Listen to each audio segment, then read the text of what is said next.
અમદાવાદમાં એટલી ઠંડી છે પણ શું કરે, ઠંડીમાં ઉઠવું તો પડશે. સવારમાં ઉઠી અને પછી આમળા આવી હતી, તો એ હમણાં મેં સૂકવી દીધા.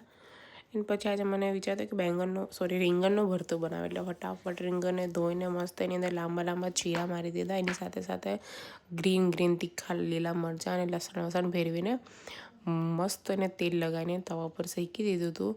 તમે જોશો, તવા પર નહીં, ગેસ ઉપર. પછી તવા પર મેં ટામેટાં શેક્યા હતા, કારણ કે અમે તે મિક્સર નથી. બસ પછી ફટાફટ તડકો માર્યો મારી સ્ટાઇલમાં, એકદમ સિમ્પલ, કંઈ જ નથી. બસ મીઠું મરચું જે બેઝિક મસાલા છે ને, સાથે સાથે મેગી મસાલો, દેટ્સ ઇટ. અને પછી આજે મિક્સ કર્યું તો મેં એનું ભરતું બનાવી દીધું હતું, મેશ કરી દીધું હતું. તો આમાં હું એકચ્યુઅલી પહેલાં ભરતું નાખવા દેતી હતી, બટ ભૂલ થઈ ગઈ. એ નહોતું નાખવાનું, પહેલાં મસાલા નાખવાનું, એના પછી એડ કરવાનું હતું. બની ગયું મારું મસ્ત જમવાનું ભરતું છે. કચુંબર કર્યું છે સાથે.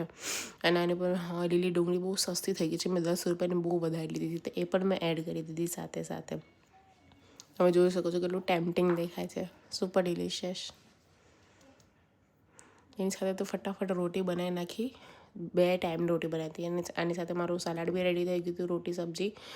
અને હા, આજે મારી એક ફ્રેન્ડ આવી ગઈ હતી બહુ ટાઈમ પછી. ખબર એને શું થયું હતું, આ બધા રડવા માંડ્યા. ભરત મિલાપ અમારું 4 વર્ષ પછી થઈ. પછી ઘરે આવી, ખીચડી મસ્ત ખાધી અને વચ્ચે મસ્ત ચીલી ઓઇલ ઘરે બનાવ્યું હતું. એ નાખીને ખાઈ પીને સૂઈ ગયા. હા, તું મારું ફર્સ્ટ